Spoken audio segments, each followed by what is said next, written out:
শুরুতেই বার্তার শিরোনাম। আশুগঞ্জে মহানগর এক্সপ্রেস ট্রেনের বগি বিচ্ছিন্ন, ঢাকা চট্টগ্রাম সিলেট রেলপথের আপ লাইনে ট্রেন চলাচল বন্ধ। ব্রাহ্মণবাড়িয়া বার্তা, সংবাদ প্রচারে অঙ্গীকারবদ্ধ। চট্টগ্রাম থেকে ঢাকাগামী আন্তনগর মহানগর এক্সপ্রেস চলন্ত অবস্থায় দুই বগি বিচ্ছিন্ন হয়ে পড়ে। 18 আগস্ট সোমবার বিকেল 5:35 ব্রাহ্মণবাড়িয়ার আশুগঞ্জ স্টেশনের কাছে ট্রেনের বগির সংযোগের কাপলিং ভেঙে গেছে। এর ফলে ইঞ্জিনের সাথে 5টি বগি ও পিছনে 11টি বগি রেখে সামনে চলে যায়।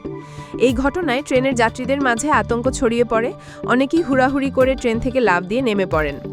এই ঘটনায় বড় ধরনের দুর্ঘটনা থেকে রক্ষা পেয়েছে যাত্রীরা।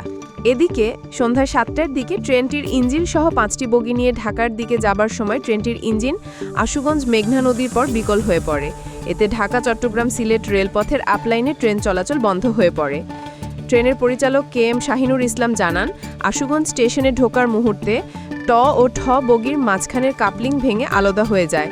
এতে পিছনে 11টি বগি ছাড়াই ট্রেনটি ইঞ্জিনসহ 5টি বগি নিয়ে আশুগঞ্জ প্রবেশ করে। তবে এতে হতাহতের কোনো ঘটনা ঘটেনি বলে তিনি জানিয়েছেন।